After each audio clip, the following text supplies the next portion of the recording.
여러분, 고래가 인간처럼 대화를 한다는 사실을 알고 계셨나요?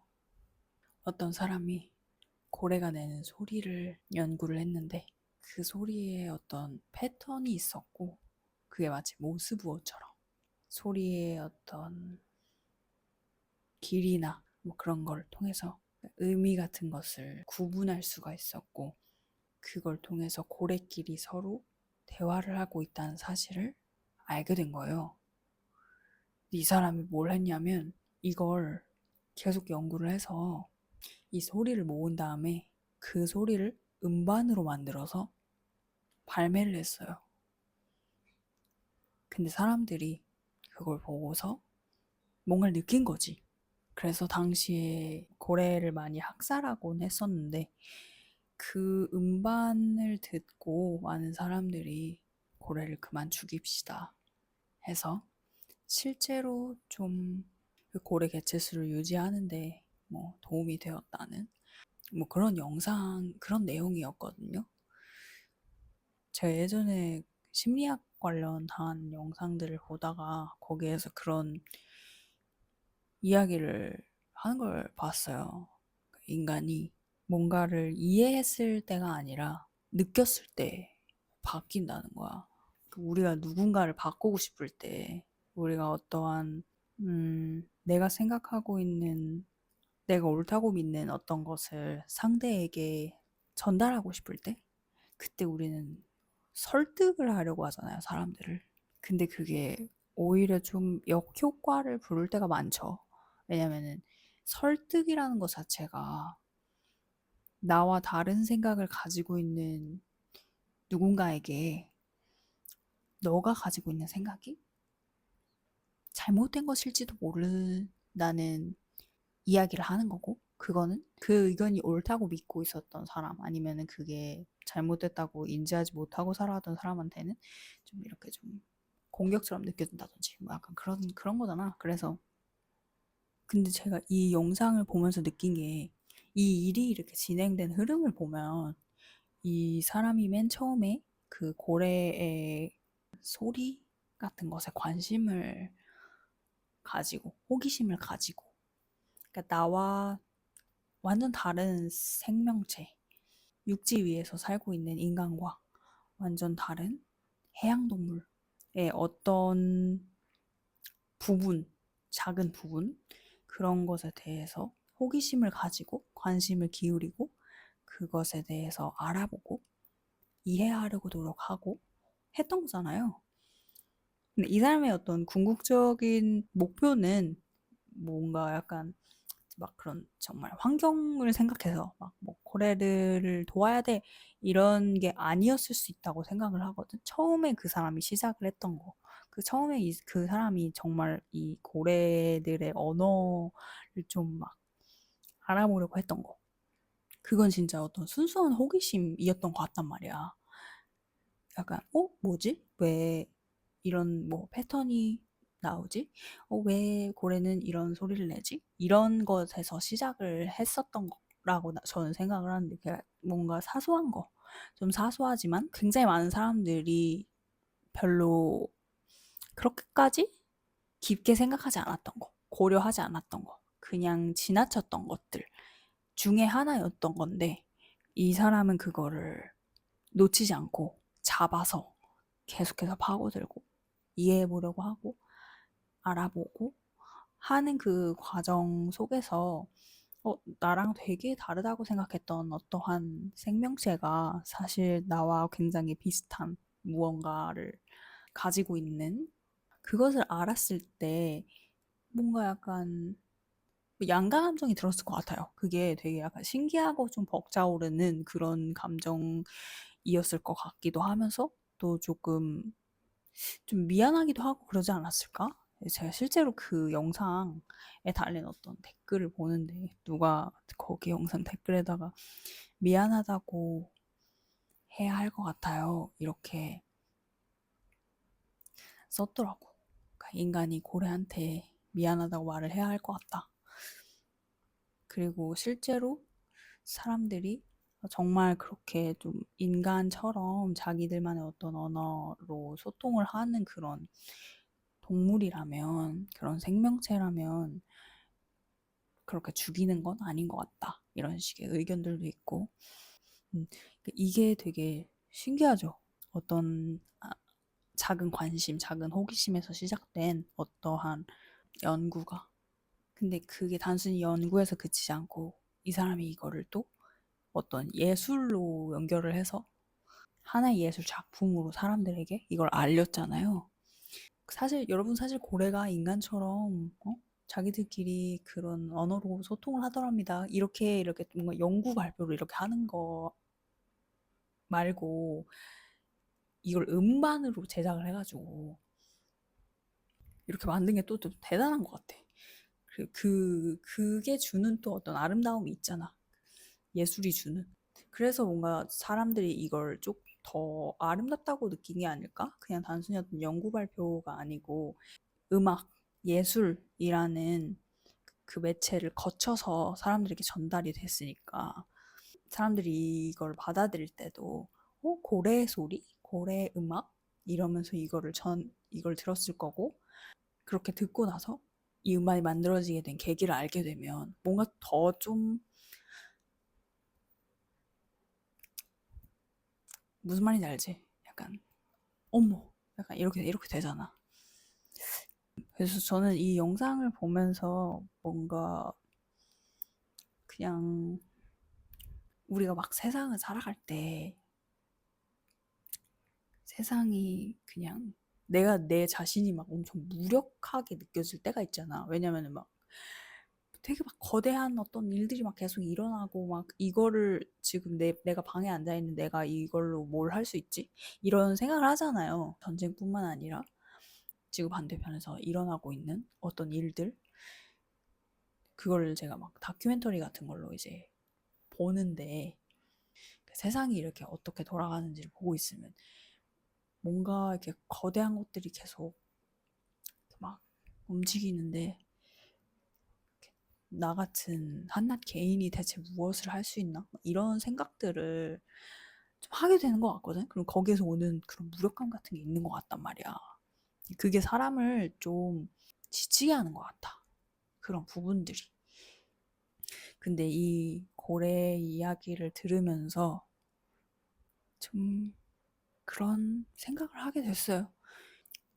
당장 내가 주의를 기울일 수 있는 일, 내 주변에서 일어나는 일들 중에서 당장 좀 내가 좀 주의를 기울이고 관심을 가질 수 있는 일, 그런 것에 조금 집중하다 보면 그게 뭐, 저는 이게 약간 사랑인 것 같거든요. 그런 작은 관심, 나와 되게 다르다고 생각한 것들, 나와 되게 멀다고 내가 그동안 여겨왔던 것들에 대해서 좀 관심을 기울이고 하는 그 행위가 저는 근데 사랑을 기반으로 하는 것 같아요.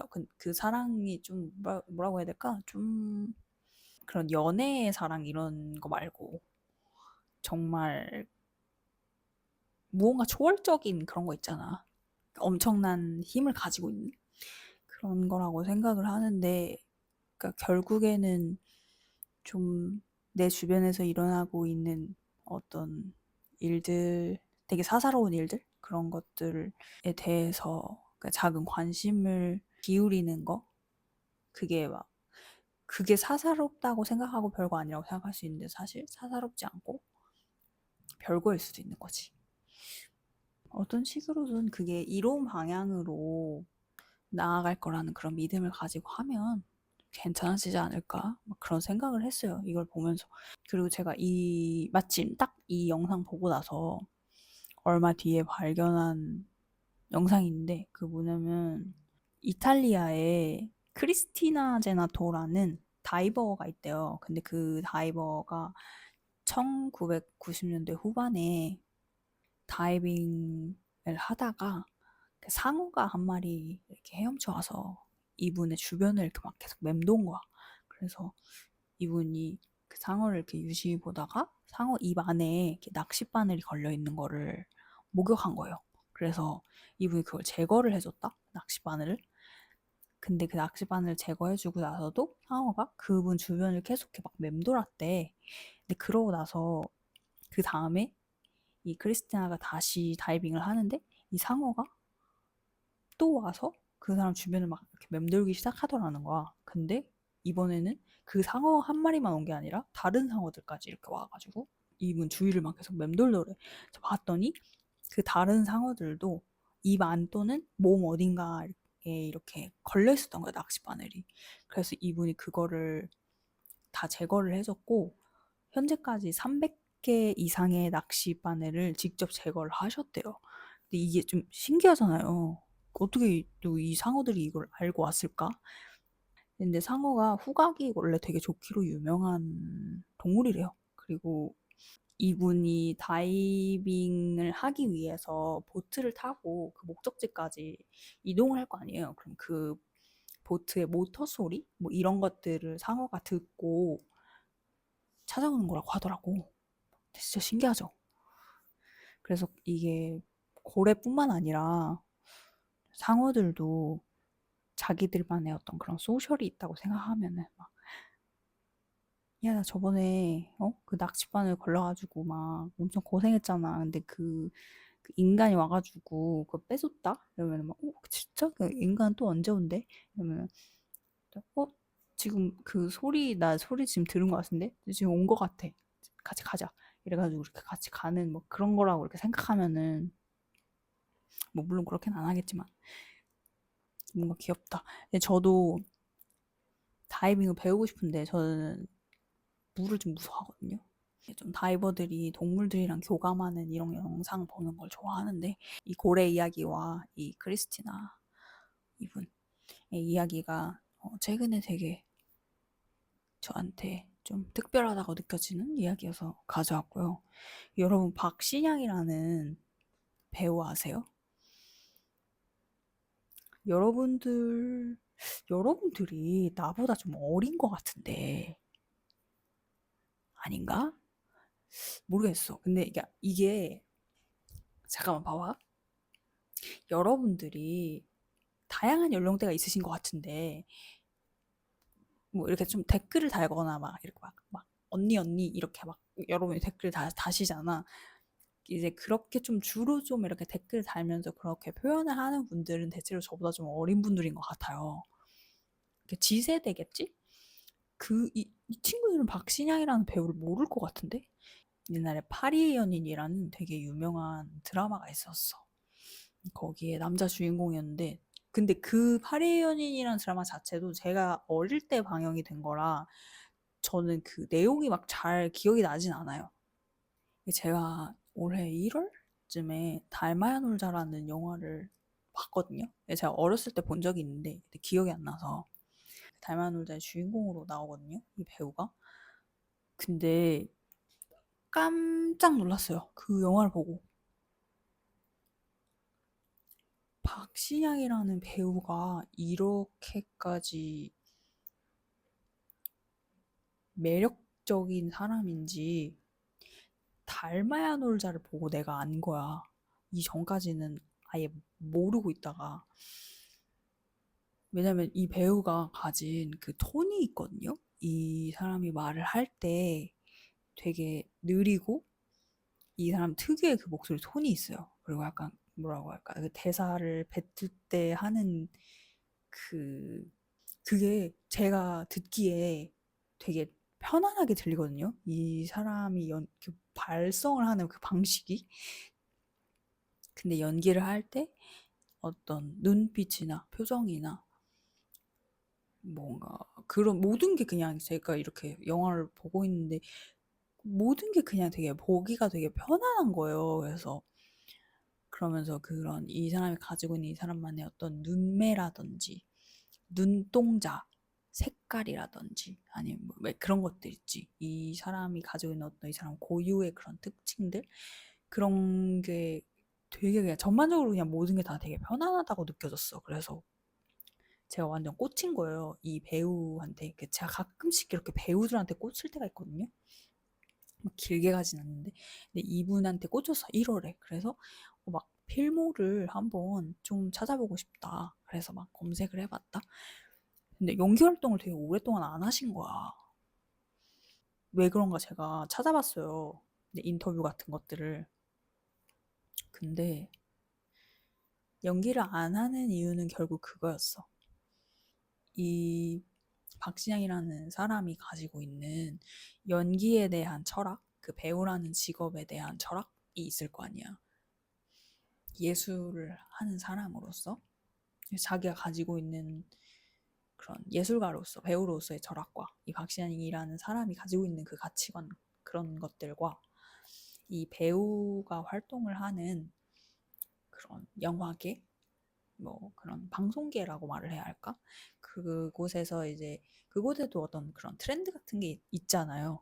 그런 컨텐츠가 만들어지는 어느 순간 그 흐름이 좀 이 배우가 가지고 있는 가치관이랑 좀 맞지 않는 방향으로 흘러갔다는 식으로 이야기를 하더라고. 그래서 그막 생각을 해보면은 막 그런 오징어 게임이나 이런 것들 보면 어떤 인간의 되게 좀 안 좋은 부분들을 부각하는 그런 컨텐츠가 또 한창 막 많이 만들어지고 막 했었죠. 근데 이분도 그 인터뷰에서 그런 시나리오들이 들어왔는데 자기는 그런 인간의 어떤 추악함? 이런 것들. 그런 거를 별로 연기하고 싶은 생각이 없다고 하시더라고. 그래서 근데 그런 작품들이 한동안 너무 많았고 그래서 연기를 안 하셨 그냥 안 하셨다고 하더라고요. 근데 이 박신양이라는 배우가 연기를 안 하게 되면서 대신 그림을 그렸대요. 근데 그림을 그냥 막 나 배우 안 하는 동안 그림 그릴래 이게 아니라 배우로서 나를 표출하는 게 아니라면 그림으로서 표출을 하겠다 해서 그림을 그리시는 거더라고요. 그러니까 이분의 인터뷰에서 이분은 이 두 개가 그렇게 크게 다르지 않대요. 자기한테. 연기를 하는 거나 그림을 그리는 거나. 그냥 매체만 다를 뿐이지. 그래서 뭐 그런 식으로 뭐 이야기를 하셨어요. 그래서 그림을 진짜 고립된 상태에서 그림을 엄청 그렸대요. 그리고 막 인터뷰를 보니까 이런 잉크 냄새나 뭐 이런 것 때문에 진짜 막 뭐 쓰러진 적도 있다 뭐 이런 식의 이야기를 막 하시면서 근데 저도 뭐 인프라 만들면서 여러분이랑 막 그런 이야기를 했잖아요.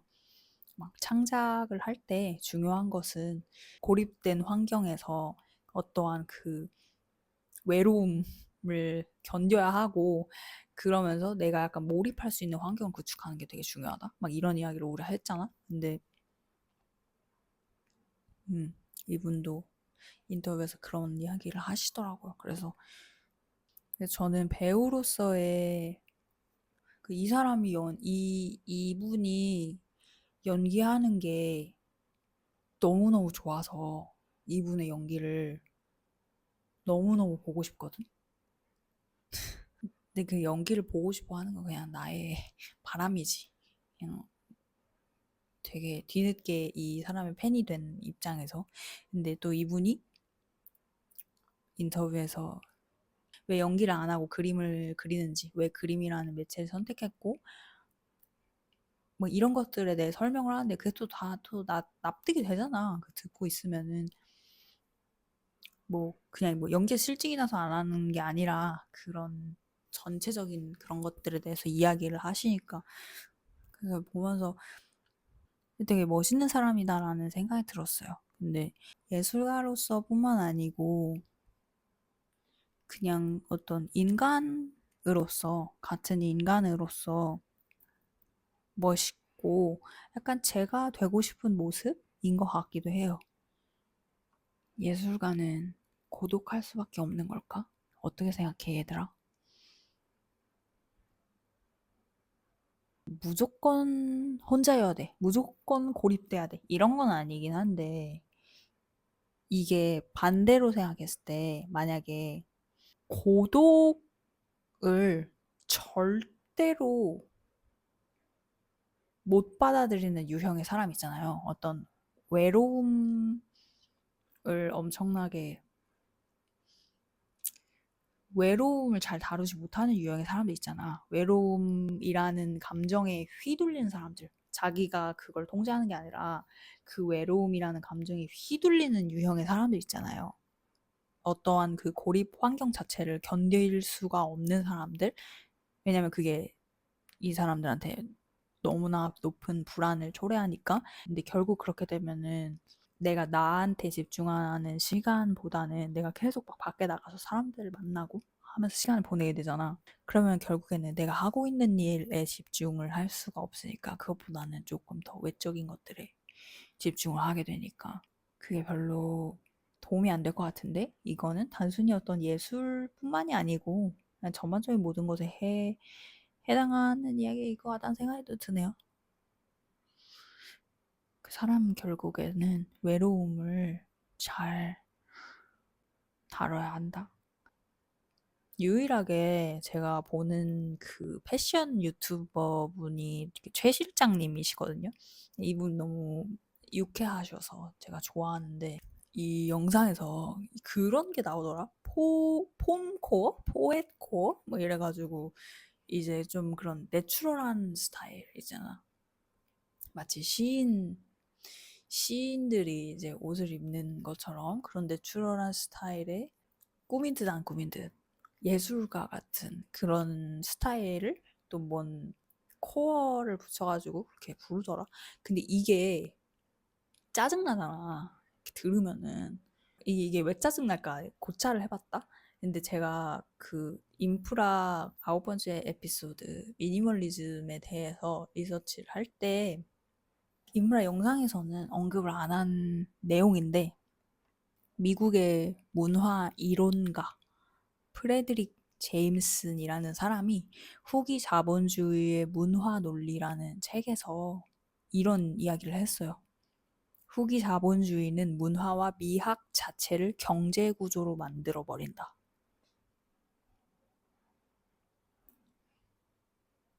뭔 말인지 알지?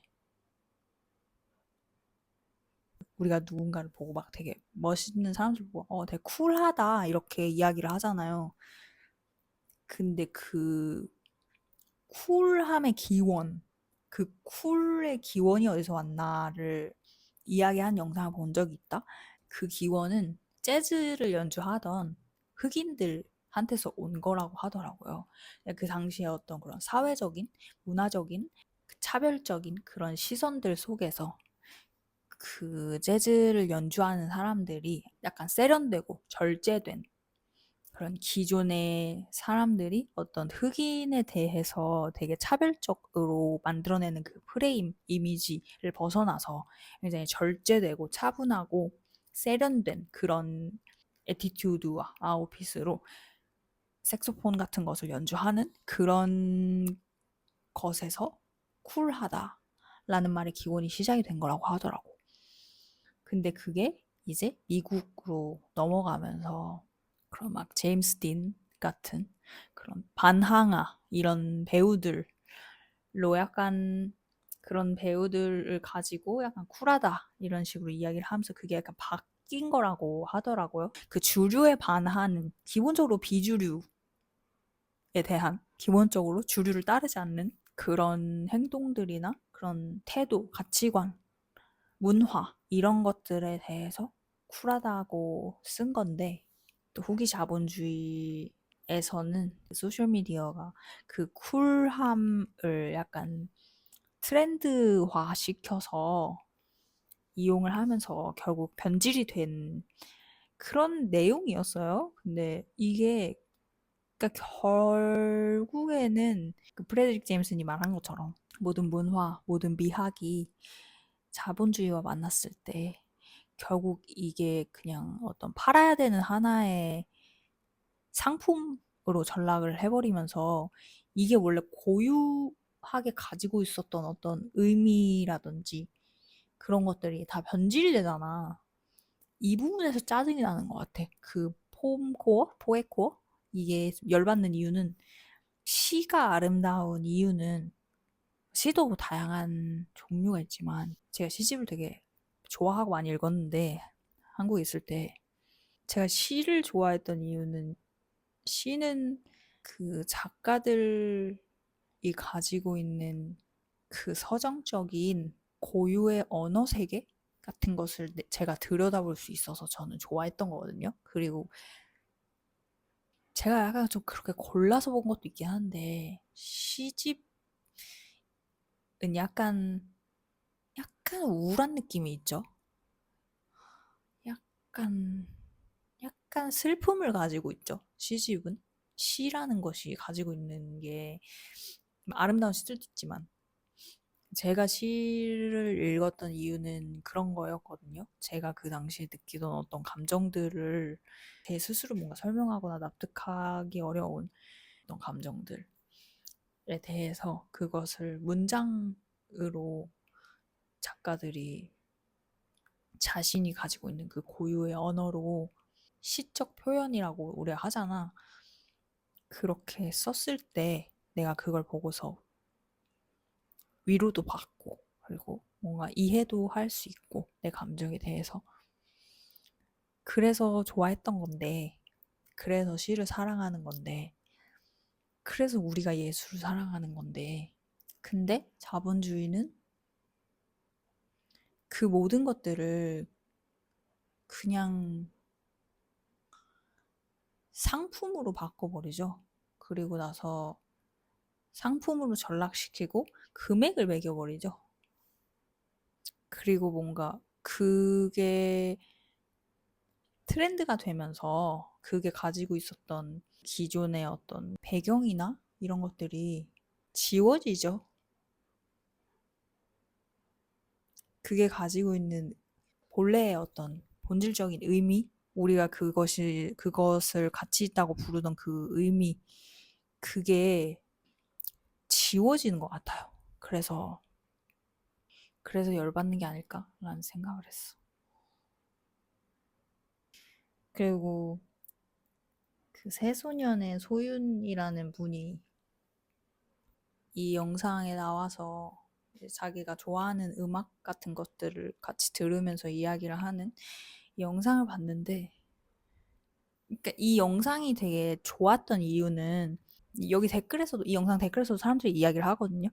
그러니까 어떤 이런 음악 관련한 그런 컨텐츠나 팟캐스트나 뭐 이런 걸 보면은 그 음악에 대해서 음악적 스킬이나 그런 뭐 화성학적이라든지 뭐 이런 거 있잖아. 그런 전문가들이 이걸 분석하고 하는 막 그런 것들에 대해서 보통은 다루는데 사람들이 이 영상이 좋다고 말한 그 이유들을 보면은 이게 마치 막 우리가 막 친구들하고 이렇게 막 방에 모여가지고 자기들이 좋아하는 음악 이렇게 들으면서 같이 들으면서 이거를 막 전문적으로 어떤 기술적으로 이 음악을 막 분석하는 게 아니고 그냥 내가 이 음악을 듣고 느끼는 거에 대한 공유? 내가 어떤 감정을 느끼고 나 이 부분이 좋아. 왜냐면 이 부분이 마치 기타가 노래하는 것처럼 들려. 이런 식의 표현들 있잖아. 이게 막 무슨 뭔 코드를 써가지고 이게 막 이렇게 돼가지고 이게 뭐 그런 화성학적으로 말하면 이런 식의 분석 말고 그런 대화가 아니라 그냥 나는 이렇게 느꼈고 나는 이 부분에서 이렇게 느꼈어. 진짜? 근데 진짜 네 말을 듣고 보니까 약간 여기가 그렇게 들린다. 이런 대화 있잖아. 무슨 말인지 알지? 이런 대화, 이런 대화를 제가 태국에 있다 보니 제가 한국에 있는 친구들이랑은 이런 대화를 진짜 많이 하거든요. 만나면 하는 이야기가 막 맨날 이런 거예요. 영화 이야기, 음악 이야기 하면서 막 그러고 막 최근에 막 들었던 좋은 거 막 같이 공유하고 하면서 막 같은 거 보고 난 이거 진짜 싫었는데 말 근데 친구는 막 진짜 나는 근데 오히려 그 부분이 진짜 좋았어 막 이런 식의 막 이야기를 한다는 막 이런 거 있지. 그런 이야기들을 많이 했었는데 제가 태국에 와서 그걸 못 하다 보니 그러다 보니 이제 저는 이제 제 채널을 통해서 좀 여러분들과 이런 이야기를 하고 싶다는 생각을 했던 건데, 이게 뭔가 인터넷으로, 온라인에서 이런 이야기를 할 수 있는 사람을 찾는 게 진짜 쉽지 않은 것 같아요. 그냥 이제 채널을 운영하면서 그냥 제가 개인적으로 그냥 느낀 게, 근데 이제 여러분이랑 내가 막 이런 이야기를 할 때, 저는 좀 충분하다고 느끼는 것 같아요. 그러니까 제가 막, 그, 유튜브를 하면서, 그래, 봐 이왕 얼굴 이렇게 알려진 거, 차라리 막 열심히 막 그렇게 해가지고 막 유명해지면, 막 유명해져 보자, 성공해보자, 이런 생각을 막 하다가도, 인프라가 막 이렇게 막 바이럴이 돼서 뭐 이렇게 조회수가 늘어나고 하는 걸 보면은 되게 양가 감정이 들어요, 여러분. 이게 바이럴이 돼서 저를 모르는 분들이 저를 찾아주시는 것에 대해서 좀 좋다라고 느끼기도 하지만, 뭔가 지금 제가 그냥 여러분들이랑 이렇게 좀 소소하게 이렇게 같이 이야기하고 할 수 있는 이 정도의 규모가 저한테 충분하다고 느끼기도 하는 것 같아. 무슨 말인지 알겠지? 내가 내향인이라서 그런 걸까? 근데 저는 되게 중요하다고 생각하는 것 중에 하나가, 제가 무언가를 막 계속해서 막 열심히 하고 열심히 만들고 할 때 궁극적으로 그게 제가 저 스스로 좀 성장하면서 만족할 수 있는 방향이어야 한다고 생각을 하거든요. 그것이 옳다고 생각하는 거야, 나는. 근데 이게 이런 소셜미디어에 제가 이것을, 그러니까 유튜버도 소셜미디어잖아요. 유튜버 같은 이런 소셜미디어에 이걸 게시를 함으로써 사람들이 이걸 보게 하는 것은 두 가지 이유가 있죠. 하나는 제가 하고자 하는 이야기가 필요한 사람에게 잘 전달이 됐으면 좋겠다는 목적이 하나가 있고, 하나는 그냥 뭐 이걸로 돈을 벌 수 있으면 좋으니까. 나는 알아. 여러분이 제 영상을 보는 분들이 전부 다 댓글을 쓰진 않으실 거 아니야. 근데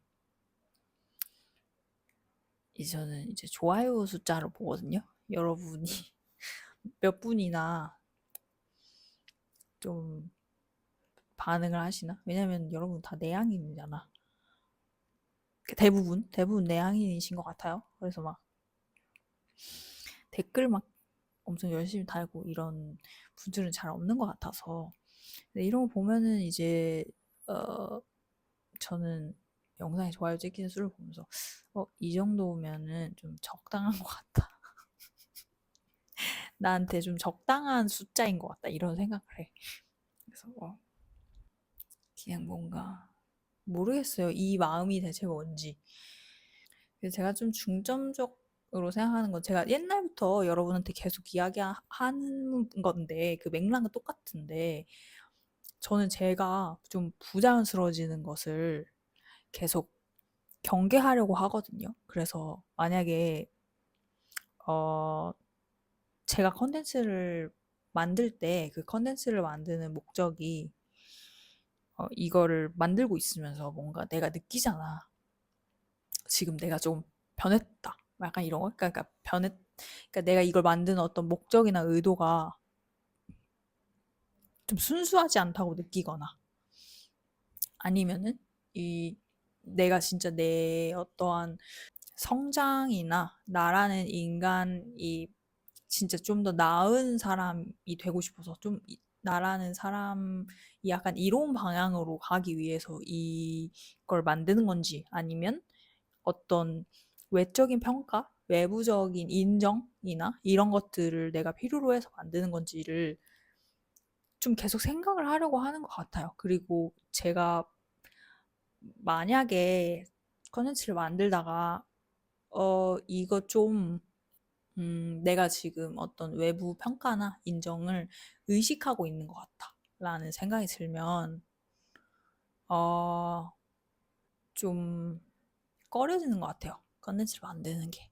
그러다 보니 제가 초반에 컨텐츠를 만들려고 했었던 그 목적에서 크게 달라지지 않은 그런 디렉션 내에서 컨텐츠를 만들려고 노력을 하고 있고, 물 들어올 때 노져야 되는 거 아니냐 이렇게 생각하실 수도 있는데, 저도 그런 생각을 하긴 했었는데 모르겠어. 그냥 나는 그 모모 채널을 여러분이랑 내가 그냥 사소하고 되게 소소하고 이렇게 막 우리끼리 막 이렇게 할 수 있는 그런 게 약간 쪼만한 그런 커뮤니티로 좀 구축을 하는 게 이상적인 것 같아요. 제가 생각했을 때 그게. 그래서 약간 그런 느낌으로 계속 할 것 같고, 4월부터는 좀 온라인이 아니라 오프라인에서 실제로 진행해야 되는 어떤 이벤트랑 좀 프로젝트들이 있어서 그런 것을 약간 중점적으로 좀 하면서 유튜브를 병행하는 방향으로 할 것 같은데, 잡서장도 아마 다음 주쯤에 올라가지 않을까 싶고요. 제가 할 수 있는 범위 안에서 병행을 하도록 해보겠습니다. 저는 다음 영상에서 잡서장을 가지고 돌아오도록 하겠습니다. 오늘 시청해주셔서 감사하고 다음 영상에서 또 만나요. 안녕.